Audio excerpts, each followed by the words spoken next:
I'm Holly, and you're listening to Sincerely You, where I share my listeners' anonymous diary entries in an attempt to shed light on the things most people are too afraid to talk about.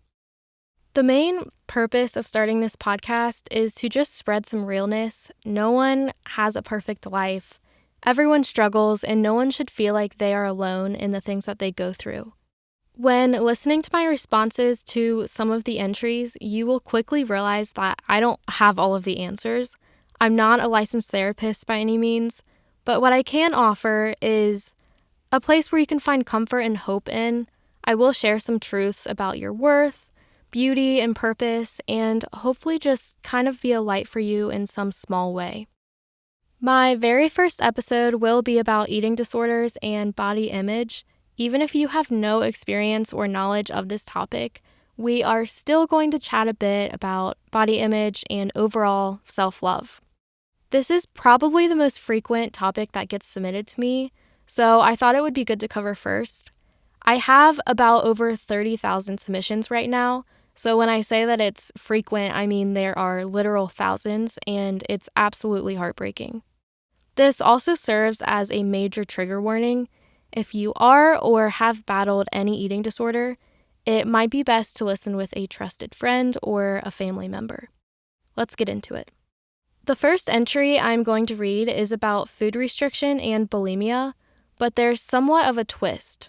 This submitter got plenty of support, but in all of the wrong ways. They submitted this in 2 parts, so I'm going to read both, and they start with this message. Begin quote, "I am diagnosed with bulimia, but have never been diagnosed with any other eating disorder, and I stand by that. However, over the course of a year, I began starving myself for long periods of time. I never told anyone because I was too scared. I was only open about my bulimia, and even so, I only told my therapist and a few close friends, because I didn't want to grab people's attention. Over the course of the year, people actually noticed I was losing weight and encouraged me to keep doing whatever I was doing. When I started, I was 245, and now I'm down to 175. While what I knew hurt me, I accepted the encouragement over the pain and kept starving or purging when needed. As of August 1st, I've tried to recover, and I'm eating more now than I have this past year. Despite how scared I was to release this, I'm taking the chance anyway. I trust this." End quote. And then it goes into the entry, which was written a few months before. "Dear Diary, I feel like a joke sometimes. I can't go an hour without looking at my scale. I can't eat a crumb without panicking about the calories. I panic when my scale jumps 1/10 higher than when I last checked my weight. I only sit through the pain because people encourage it. It hurts to starve, but the compliments cover it. People no longer make fun of me. They just stare at me in awe, hearing things like, 'You've lost so much weight,' and 'I wish I could do that,' make me feel prettier than how I actually am. That's all I ever wanted to be. Pretty. I've lost 70 pounds since last year, and people encourage it. I haven't eaten in a week. Why can't I be pretty? Nobody knows that I've been starving, or binging and purging either. I'm just so tired of hurting myself. It haunts me to know that being this small hurts, not only physically, but mentally. But to be frank, I just want to not be considered the fat girl anymore. I want to be pretty. Sincerely, why?"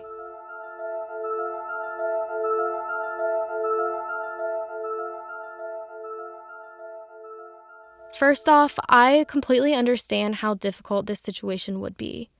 I mean, you can't really blame the people who are complimenting the weight loss because they just aren't aware and they don't know any better. And for the submitter, you're finally getting the thing that you've wanted for so long, you don't want to let go of it.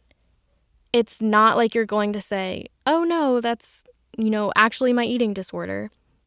You finally feel like you're in some sort of control, and the fact that it hurts and you are still able to fight through it and continue makes you feel like you have an even better sense of control, which is not a good thing, obviously. There are actually 2 things wrong with that, and the first thing is you aren't actually in control at all. Instead, you're a slave to the lies you believe about yourself. You're a slave to the compliments, to society's need for you to look a certain way, and to those tiny numbers on the scale. Some could argue that they want to be in this situation because then it forces them to, actually lose weight. But for what? For who and why the rush? This actually leads to another discussion about whether or not being skinny actually makes you happy, but I will cover that later on in this episode. The second thing wrong with this is believing that this is the only way to lose weight. I don't want to even get into this too much because the topic of losing weight in itself can be triggering for a lot of people. I mean, you don't even have to lose weight at all. But I know that when I was in high school, I was definitely trying to obtain a certain body. And I even went in with a healthy mindset. I told myself I just wanted to get fit and that I was young and this was the time to really take care of my body and, see how far I could push things in, the right ways. But the problem is that I had such little knowledge of nutrition and that caused me to spiral. Long story short, I felt like my food intake had to be barely anything to actually see results. And I also felt like I had to lose weight fast or it wasn't almost valid for some reason. And I think a lot of us think this. I don't know why. But that's just not the case. It's not true. You can lose, maintain, or gain weight in a healthy way. And when I say healthy, I mean both physically and mentally. I know the process of changing the way that you think about your food and exercising is a really long one, but the first step, I think, is to just believe it. If no one has told you that in a while, I just wanted you to know that there is a healthy way to do things. A lot of people are terrified to begin recovery because they think they will have to give up control over their weight. And do not get me wrong, you do for a long while because you have to get your brain out of that mindset. But at the same time, I've seen people who have recovered and are now passionate about nutrition and working out and exercising the healthy amount, the right amount. And they're just all about giving their bodies, the fuel it needs to feel energized and happy. And, the other side of that is maybe you just don't care about that. Maybe you hate working out. Maybe you aren't into, healthy recipes and that whole lifestyle. And that's okay too. Don't force it. I mean, you're making yourself miserable for this, unrealistic expectation for yourself. And I've experienced that too. I mean, I just had to wake up one day after trying for years and tell myself, Holly, you don't really care about working out. You aren't into this, like your sisters are or your friends are. And that's okay. It's just something you're not into. And after I realized that, I just felt like a huge, release almost. It was like relief because I didn't have to try and force myself into this narrow lifestyle that I told myself I had to be in to look a certain way, which, makes no sense because the two don't even have to correlate. So the next entry is about an eating disorder, of course, but it's actually flipped. It's about someone who is desperate to gain weight and once again are misunderstood by everyone else around them. Dear Diary, I don't have a normal eating disorder. It all started in 4th grade when I developed food anxiety after throwing up a lot. I was afraid to eat anything that might make me sick. I was in constant fear of throwing up, and the only solution was to not eat anything that could possibly upset my stomach. So I started eating very little and losing a lot of weight. At first, I didn't notice. I thought I was the average age, and when kids asked why I was so thin, I told them I was average. That is until I went to the doctor, and my doctor told me that I was underweight and I should start gaining it. I felt like there was something wrong with me. I was all of a sudden not average anymore. I was below average, not good enough. I immediately started feeling self-conscious and started comparing myself to other girls. I remember looking at all the girls in my class and thinking, that's what I'm supposed to look like. I hated looking at myself in the mirror or at pictures of myself. Every time I did, my eyes immediately went to my skinny legs. A few years passed and I slowly began to gain weight, but I still had a lot of food anxiety. My mom suggested anxiety medicine, and I thought it was a good idea. The med stopped my food anxiety, so now that I am able to eat, I eat way more than the average person. I am desperate to gain weight. I just want the times when I was grossly skinny to go away. I want to be done with the bullying, the daily comments, and everyone assuming I'm anorexic. I want to be able to fit into clothes stores actually have on the shelves and not have to ask for a 00. I want to be done with crying in dressing rooms when I see how bad my body looks and how horribly the clothes cover it up. I want to be able to go throughout my school day without people pointing out my knees or wrists to each other, saying how I look like a skeleton. But most of all, I want to look in the mirror and like what I see, not look away in disgust. People would never say you're fat to an overweight person, but they have no problem pointing out how I'm too skinny. And whenever I talk about it, people say, you should be glad. It's hard to lose weight, because they don't really know everything that happens. They don't know I have such a fast metabolism. It's almost impossible for me to gain weight, no matter how much I eat. So I just go home feeling defeated to binge eat some more. Sincerely, S.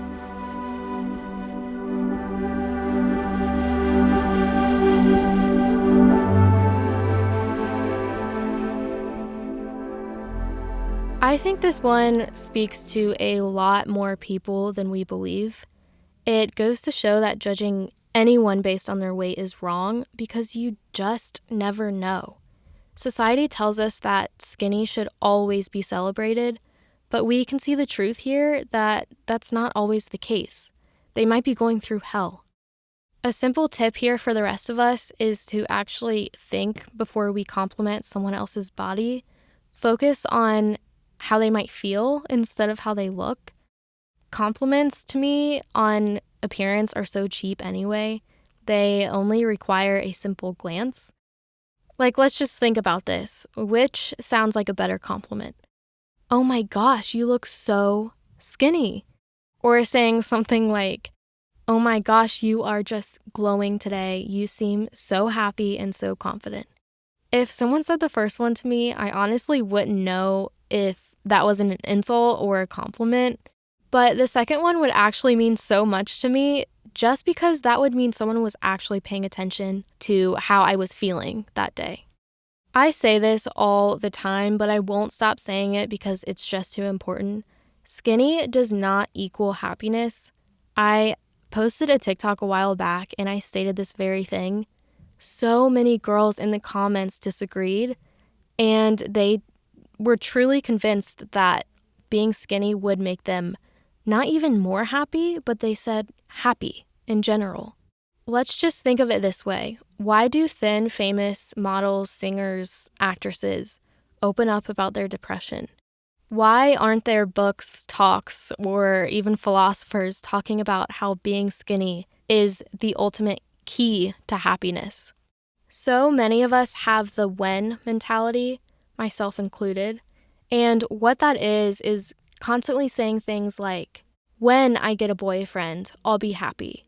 Or when I graduate high school, I'll have peace. Let me tell you something. Peace and authentic happiness aren't rooted in anything material, especially not body weight. And thank God for that. I mean, can you imagine? If you live with this mentality, you're never going to find what you're looking for. You can go through a bunch of crap to have the perfect body, to be skinny, and then you will move on to the very next thing, I promise you. I know this because I have lived it. We all have a little, and I think we all still do a little bit. But I used to tell myself in high school that all I needed to be content was to get into college, and then I could figure everything else out from there. And then I got into a college, and my mind immediately started focusing on what college would be like and the new obstacles I would face. Then I moved on to, once I get settled into college, I'll be fine. When are we going to realize that this never works? This never ends in happiness. So let me just say it one more time. Skinny does not equal happiness. It will give you a false satisfaction but it will not fulfill you and it will not be lasting. Okay, so moving on to the next entry, this one is a little different as well, but it's something I believe people will relate to the most.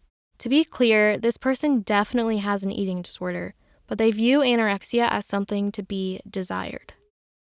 Dear Diary, today I ate 500 calories, but I did an intense workout, so that makes up for it, right? I also made sure to have 3 cups of detox tea. Maybe if I lose weight, I'll be valid. I'll be a true anorexic, and I'll show them all. They will stare on the streets at my body, and then I'll be able to eat whatever I want and still be slim. I'll prove myself. I'll show them I am sick enough, and maybe then I'll get the help I need.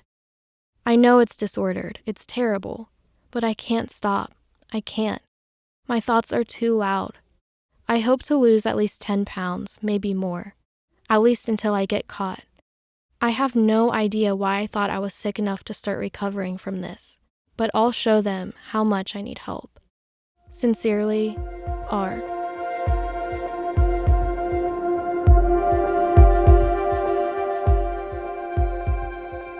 I know for a fact that so many girls struggle with this, and that's thinking that their issues with weight and food aren't bad enough to be deserving of help or attention. And I think it's specifically attention here, but, that's up for debate. So what do? They send themselves into a spiral feeling like they have to prove something. Girl, it just ain't worth it. I promise you that. You are about to mistreat your body and mind for something you deserve to have a long time ago, and that's love and attention. I truly believe that all eating disorders come from a deeper struggle, wound, or insecurity, and I don't know this girl's specific story or past, but I do know that she's longing for something real, and it's not just to be skinny. It's to be loved and accepted. Let me get one thing straight. That's understandable. You are deserving of the help you need. You are worthy of the love you are craving. And no struggle is stupid. No struggle is weak. What I'm about to say is the one piece of advice I can be 100% confident in. Tell someone. Don't stop telling people until they take you seriously. Not only that, but know that healing starts inside. It's not just about getting to a healthy weight. It's about addressing the hurt and the struggles that are happening inside of you. So if you feel a lack of love and attention, then that's something that needs to be addressed. For anyone struggling with anything related to an eating disorder, that's food restriction or just a bad relationship with food or working out or anything like that, I am so sorry and I am praying for you. You are definitely not alone, and I hope you see that after this podcast. Recovery is possible. People who once swore that they would die from this have recovered. And listen, no matter what anyone tells you, the side of recovery is so much better than what any disorder has to offer. It's just not worth it. Live your life in freedom, fight for yourself, get the help that you need. I believe in you, and this community is here for you. To wrap up each episode, I will be sharing one quote, and here is the very first one. Begin quote. What if you wake up someday and you're 65 or 75 and you never got your novel written? Or you didn't go swimming in warm pools and oceans all those years because your thighs were jiggly and you had a nice big comfortable tummy? Or you were just so strung out on perfectionism and people-pleasing that you forgot to have a big, juicy, creative life of imagination and radical silliness and staring off into space like when you were a kid? It's going to break your heart. Don't let this happen. End quote. And that quote is by Anne Lamott, and I think I butchered her last name. I'm sorry, but that's the best I can do. So that is all for the first episode. Please consider leaving a rating and review. It helps the podcast so much. Also, if you are interested in submitting an entry, go to submitdeardiary.com. All entries are shared anonymously. Feel free to follow my Instagram at submitdeardiary and my TikTok, which is also submitdeardiary, and subscribe to my YouTube called Dear Diary. I share more entries on all platforms. Thank you so much for listening. I hope to see you next episode. Sincerely, Holly.